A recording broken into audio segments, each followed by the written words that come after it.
Bharatiya Janata party की सरकार जो तेजी से काम चल रहे हैं उनको पूरा करेगी, लोक कल्याणकारी योजनाओं को लागू करेगी और प्रगति और विकास की दृष्टि से मध्य प्रदेश नई ऊंचाइयां छुएगा। मैं सदैव उनको सहयोग करता रहूंगा, लेकिन आज मेरे मन में एक संतोष का भाव है। 2003 में उमा जी के नेतृत्व में भारी बहुमत से भारतीय जनता पार्टी की सरकार बनी थी और उसी सरकार का नेतृत्व मैंने उमा जी तिरंगा यात्रा और तिरंगा वाला जो हमारा उनका प्रकरण था, उसके बाद उन्होंने पद छोड़ा था और फिर श्रीमान गौर साहब के नेतृत्व में सरकार चली, फिर मैंने सरकार संभाली। उमा जी के नेतृत्व में कार्यकर्ताओं के परिश्रम से वो सरकार बनी थी। 2008 में हम फिर सरकार वापस लेके आ पाए जनता के आशीर्वाद से। 2013 में फिर भारतीय जनता पार्टी की सरकार भारी बहुमत से बनी। 2018 में वोट हमें ज्यादा मिले, लेकिन सीटों के गणित में हम पिछड़ गए थे, लेकिन बाद में फिर हमने सरकार बनाई। और आज जब मैं यहां से विदाई ले रहा हूं तो मुझे इस बात का संतोष है कि 2023 में फिर भारी बहुमत से भारतीय जनता पार्टी की सरकार बनी है। मेरा मन आनंद और संतोष से भरा हुआ है। लाखों कार्यकर्ताओं के परिश्रम से, प्रधानमंत्री जी के आशीर्वाद से, उनकी लोकप्रियता के कारण और केंद्र और राज्य की भी कल्याणकारी योजनाओं के कारण, जिसमें लाडली बहना का भी योगदान जबरदस्त है, ये सरकार बनी। लेकिन मेरे मन में संतोष है कि सरकार, भारी बहुमत वाली सरकार, जिसको 48.55% वोट मिले, अब तक के सबसे ज्यादा, वो सरकार बना के मैं जाऊंगा। और मुझे इस बात का भी संतोष है कि जब मध्य प्रदेश हमें मिला था विरासत में,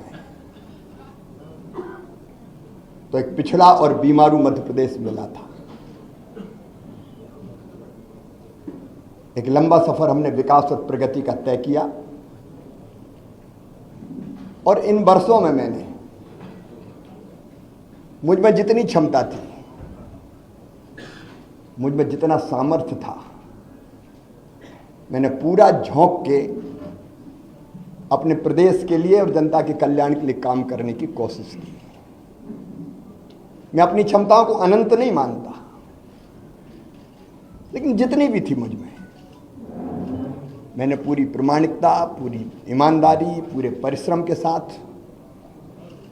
प्रदेश का विकास और अपने प्राणों से प्यारी जनता का कल्याण हो, इसमें अपने आप को झोंका। गड्ढों वाली सड़कों से शानदार हाईवे वाले सड़कों का प्रदेश मध्य प्रदेश बन गया। अंधेरों के घेरों से निकाल के उजालों की नई दुनिया में हम मध्य प्रदेश को लेके आए। कृषि के क्षेत्र में चमत्कार हुआ है, आप सब जानते हैं, मैं नहीं विशेषज्ञ कहते हैं। 159 लाख मीट्रिक टन से उत्पादन बढ़ के 619 लाख मीट्रिक टन हुआ। एग्रीकल्चर ग्रोथ मध्य प्रदेश की चमत्कृत करने वाली है और वही मध्य प्रदेश की आर्थिक प्रगति का फिर बड़ा कारण बनी। 11,000 रुपया पर कैपिटा इनकम से हम 1,40,000 रुपया तक लेके आ पाए। 71,000 करोड़ की जीएसडीपी को हम बढ़ा के आज 14 लाख करोड़ के पार ले गए। इंडस्ट्रियल ग्रोथ रेट भी हमारी 24% पहुंच गई। और सामान्य शब्दों में अगर मैं सोचता हूं तो भट्ट सुअर से हमारा सफ़र यहाँ शुरू हुआ था, उससे मेट्रो ट्रेन तक का सफ़र हमने तय किया। टपरे वाली आईटीआई से हम ग्लोबल स्किल पार्क तक पहुंचे। मेडिकल कॉलेज नए हो या सीएम राइज स्कूल हो, टूरिज्म के क्षेत्र में काम करना हो या सांस्कृतिक पुनरुत्थान का एक नया दौर प्रारंभ करना हो, जिसमें महाकाल महालोक से लेके देवी लोक और एकात्म धाम जैसे केंद्र स्थापित हुए, ये सारे काम मेरे मन को संतोष देते हैं और लगता है कि हम कुछ सार्थक कर पाए। लेकिन इसके साथ दो चीजों का उल्लेख मैं और करूंगा। एक, महिला सशक्तिकरण मेरे लिए वोट प्राप्ति का जरिया नहीं है,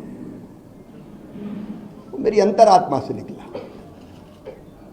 क्योंकि बचपन से मैंने बेटियों की अपने गांव में ही और बहनों की दुर्दशा देखी थी। बेटियां कोख में मारी जाती थी, उस पीड़ा ने जन्म दिया लाडली लक्ष्मी जैसी योजना को।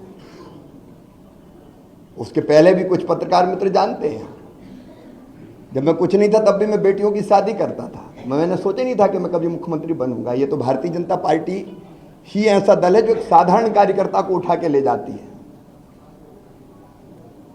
मेरी कल्पना ही नहीं थी।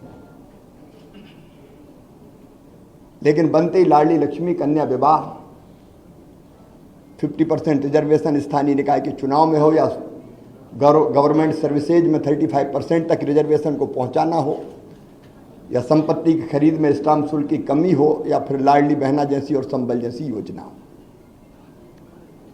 वो योजना बना के अपनी बहनों की जिंदगी में और बेटियों की जिंदगी में हम खुशी के पल ला पाए।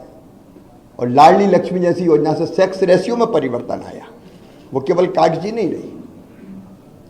और जब 2017 में मैंने आहार अनुदान योजना शुरू की थी बेगा भारिया शहरिया बहनों के लिए, और जब पोषण का स्तर सुधरा तो वो लाडली बहना की आधार अगर बनी तो वो योजना बनी। और उसके कारण भी बहनों की जिंदगी में जो परिवर्तन आए वो अद्भुत है। और दूसरा, आप देखेंगे खेती के क्षेत्र में केवल सिंचाई ने चमत्कार तो किया ही, लेकिन 0% ब्याज पे कर्जा देने से लेके बोनस जैसी अवधारणा